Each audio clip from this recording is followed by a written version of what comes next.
As one generation of mobsters rises, it seeks to outshine the one before. Meanwhile, the FBI is on a mission to dismantle the very foundation of the organization, hoping to put an end to the escalating street war. Back in the early 1990s, Philadelphia became the battleground for a violent vendetta. Mafia factions clashed, dragging innocent civilians into the crossfire. My name is Jim Carlstrom, and I used to head the FBI office in New York. At the time, our team was running a highly complex and dangerous operation. Our goal? To bring down the Philadelphia crime family from within. That was the only way we could put a stop to the bloodshed and protect lives. It was 1990, just another quiet morning in Philadelphia, until Joe Andrew found himself entangled in a nightmare. A 20-year-old student at La Salle University, Joe had unknowingly walked straight into trouble. He had placed bets through a Mafia-run bookmaker, winning a considerable sum on football games. But his moment of victory was short-lived. He fell into debt, owing a staggering amount of money he simply didn't have. You understand me? I don't think you do, a menacing voice warned him. You're in way over your head. Joe feared for his life. Desperate and with nowhere else to turn, he reached out to the FBI. I just want to pay them back and get out, he pleaded. But in South Philadelphia, nothing was that simple. This wasn't a neighborhood where you walked alone at night without looking over your shoulder. The Cosa Nostra, a powerful criminal syndicate that originated in Italy, had been running the show here for decades. Gambling, loan sharking, extortion. It was all under their control. For years, the undisputed ruler of the Philadelphia underworld was Angelo Bruno, a mob boss known as the Gentle Don due to his preference for diplomacy over violence. But in 1980, his reign ended brutally, gunned down in a shocking hit. Many suspected Nicodemo Little Nicky Scarfo had orchestrated the killing, seizing control of the family and ruling with an iron fist.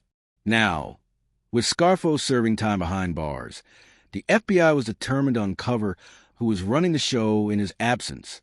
And as luck would have it, Joe Andrews' gambling debt provided the perfect opportunity to infiltrate the organization.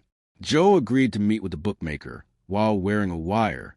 During their conversation, he was introduced to a man named Salvatore Sparacio, a well-connected figure within the Philadelphia Mafia. If you don't have the money, there's nothing to talk about, Sparacio told him bluntly. FBI Special Agent Jim Marr, who was leading the case, recalled, Sparacio never directly threatened Joe, but the message was clear. He had no choice but to pay. Sparacio told him, I'm the boss, and you'll pay $120 a week for 10 weeks. It was an offer that came with steep interest rates, but far better terms than you'd get from a bank loan. The Mafia had its own rules. Say hi to your wife for me, Sparacio added casually before ending the conversation. For the next 10 weeks, the FBI covered Joe's payments, ensuring each transaction was recorded as evidence. But stopping illegal gambling wasn't their ultimate goal. We were aiming for something much bigger, Agent Marr explained. We didn't just want to disrupt their operations. We want to crush the entire Philadelphia Mafia. To do that, they needed more proof, more intel, and most importantly, a way to expose the Mafia's hierarchy. And they had just a plan. The FBI knew they had to go deeper. Shutting down a few illegal bets wasn't enough. They needed a way to dismantle the entire structure of the Philadelphia Mafia. And for that, they needed surveillance. A breakthrough came during the holiday season. Christmas was approaching and many businesses were shutting down for a few days, including a bakery that, according to FBI sources, was secretly being used as a front for illegal gambling and loan sharking. We saw our opportunity, one of the agents recalled. We presented our evidence to a judge, and he authorized us to plant listening devices inside. Over the next few months, the FBI listened to every conversation happening in that bakery. One name kept surfacing, Salvatore Sparacio. He kept bragging about being the new boss of the Philadelphia Mafia. An agent explained. But as we kept digging, it became clear Sparacio wasn't really calling the shots. He was just a middleman. The real boss was still in the shadows. The FBI needed to find out who was truly in charge. Sparacio led them to a law office in Camden, New Jersey, an unlikely but convenient meeting spot for the mob. Investigators began surveillance, monitoring every person who entered. That's when they spotted a familiar face, John Stanfa. John Stanfa was a Sicilian immigrant with deep ties to organized crime. He had once served as the personal driver for Angelo Bruno, the late Philadelphia mob boss. And now, years after Bruno's assassination, Stanfa had quietly resurfaced. The FBI had long suspected Stanfa's involvement in organized crime. He had been linked to a high-profile murder in 1981, then later arrested in Maryland for perjury. Despite serving 8 years in prison, he managed to survive, a rare feat in the violent world of the Mafia. When he got out, he kept a low profile for a while, an agent recalled. That's why it was surprising to see him suddenly back in the game. Informants confirmed what the FBI had begun to suspect. John Stanfa was a new boss of the Philadelphia Mafia. Once they identified him, the real work began. They had to figure out how he operated, who his key men were, how he handled his business, and most importantly, where he was vulnerable. Stanfa was careful, but he wasn't invincible. According to FBI informants, he held many of his meetings inside the Cameron Law office. They thought it was a perfect place, an agent said. They assumed that because it was a lawyer's office, it was off-limits for FBI surveillance. That was their mistake. The FBI quickly got to work. To bug the meeting room, they needed a judge's approval, and in this case, even the FBI director himself had to sign off on it. Once they had the green light, they installed a hidden camera above the entrance, capturing everyone who came and went. The next step was even riskier, planting tiny microphones inside the actual meeting room. Getting inside the law office was one of the most dangerous missions the FBI had ever undertaken. In the end, it was still a break-in, an agent admitted. Sure, we had legal approval, but the people inside didn't know that. If we got caught, we could have been shot on sight. What the agents didn't expect was an unexpected visitor. When we got inside, we suddenly heard footsteps. Someone was there. Unknown to them, a sheriff's re-election campaign had recently opened an office on the first floor. One of the campaign workers was still inside, armed. If he had walked in on us, it could have ended badly, an agent said. We had no choice but to hide and wait. After a tense few minutes, the man went back to his room. The agents quickly planted the microphone and got out without being detected. And soon, the recordings would start paying off. The FBI agents sat anxiously by their listening devices, monitoring the first recordings from the law office. One name kept coming up, John Stanfa. While Salvatore Sparacio liked to act as if he were the boss, it was becoming increasingly clear that he was nothing more than a middleman. The real power rested with Stanfa. But knowing who was in charge wasn't enough. The FBI needed concrete evidence. Identifying the boss was just one step. They had to understand how the entire system operated. Unlike his predecessors, Stanfa wasn't a reckless thug. He was a strategist. While others had ruled through sheer violence, he preferred to operate from shadows. He maintained control through gambling, extortion, and financial schemes rather than outright bloodshed. This made him a far more elusive target. Then came a crucial tip from an informant. Stanfa's meetings weren't limited to the law office. He also owned a small bistro near one of his businesses, and he worked there daily.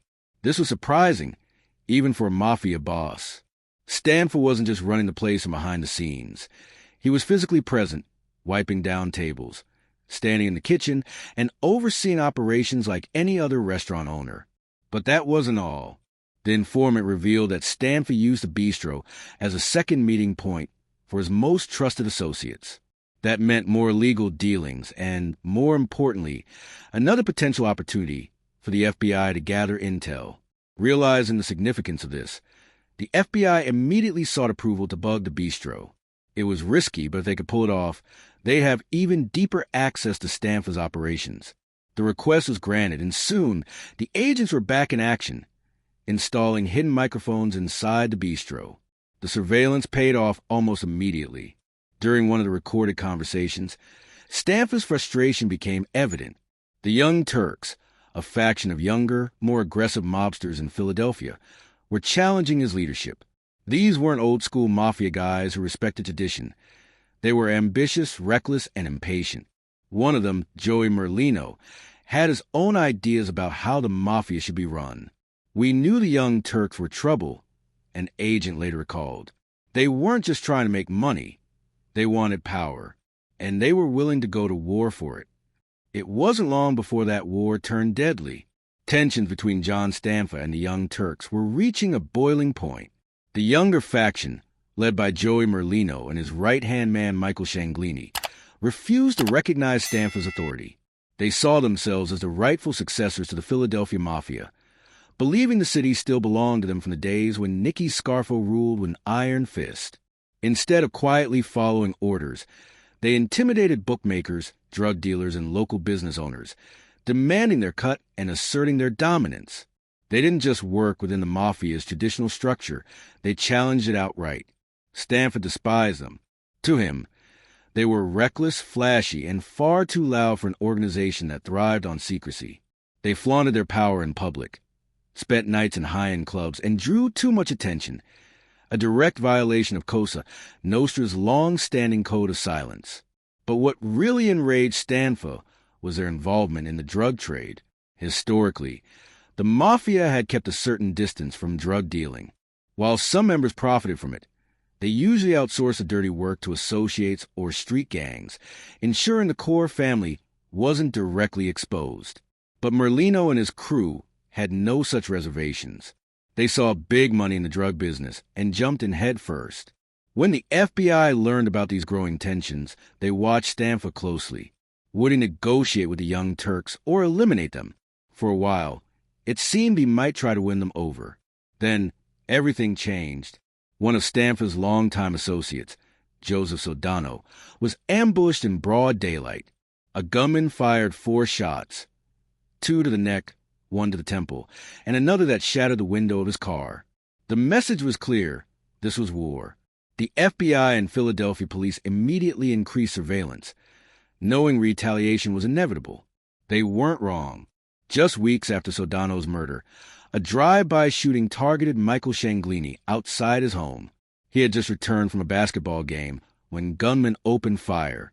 Miraculously, he survived, as did his wife and 2 young children.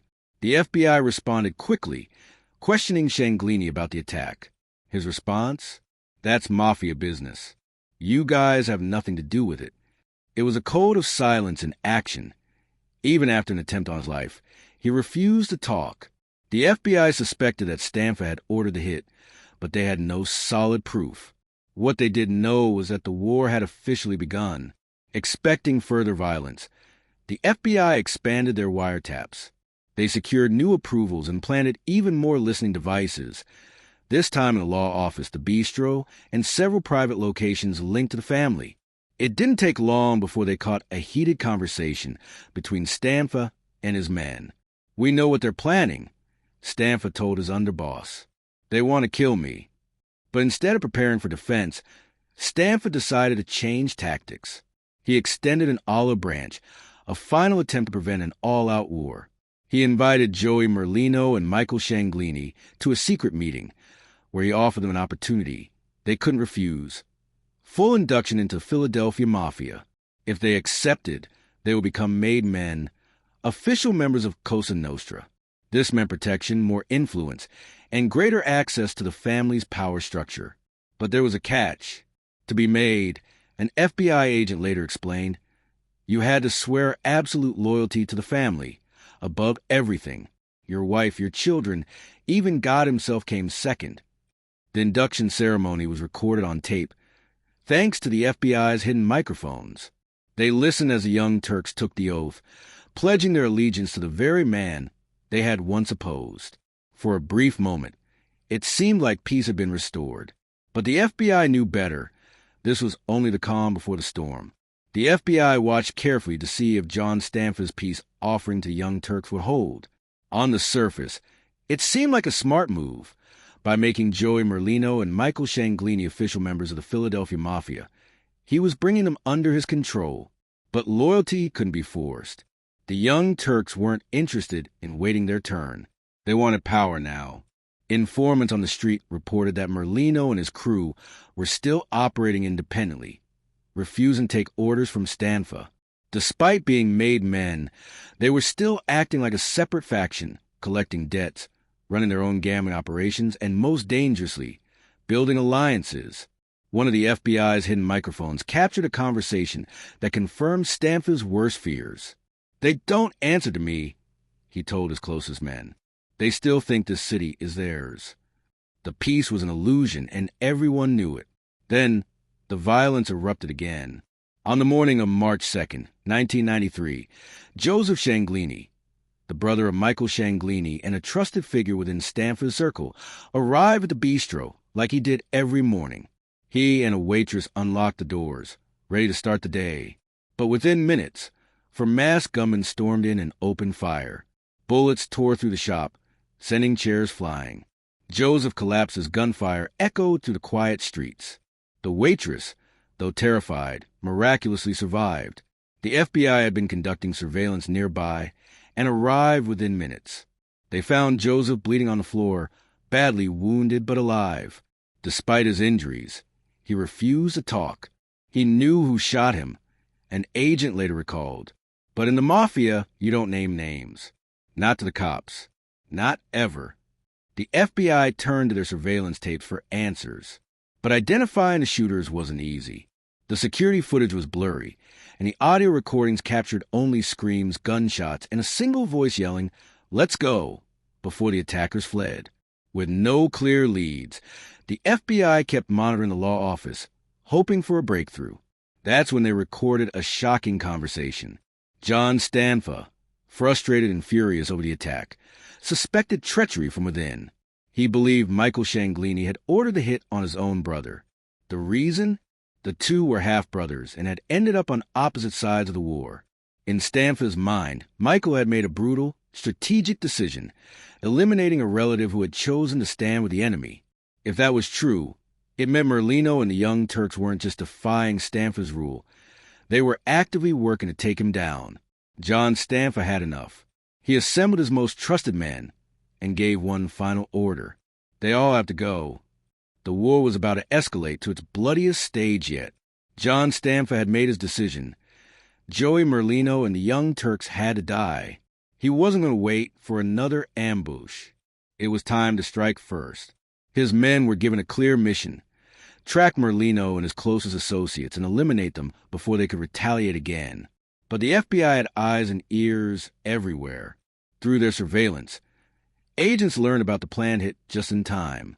An undercover agent approached Merlino and Shanglini with a warning: "They're coming for you." Merlino, arrogant as ever, refused to take it seriously. "We're not scared of them," he reportedly said. "They should be scared of us." Days later, gunfire erupted in broad daylight. A hit squad loyal to Stanfa ambushed Merlino's crew, opening fire on their cars as they drove down the Schuylkill Expressway, one of Philadelphia's busiest highways. Bullets shattered windows, and tires screeched as drivers swerved to escape the attack. Merlino was hit, but survived. The FBI was stunned. This was no longer just a mafia war, an agent later said. Innocent people could have been killed. It was complete insanity. With the violence spilling into public spaces, law enforcement knew they had to end this war immediately. Merlino was arrested on probation violations, taking him off the streets temporarily. Meanwhile, the FBI turned its full attention to bringing down Stanfa. They found their best weapon in John Vesey, one of Stanfa's most brutal enforcers. Vesey had been loyal to Stanfa, serving as a debt collector and hitman. But when he survived an assassination attempt set up by his own crew, he realized he had become expendable. Faced with the choice of death or cooperation, he chose survival. Vesey flipped. His testimony, combined with a mountain of surveillance evidence the FBI had gathered, was enough to cripple the Philadelphia Mafia.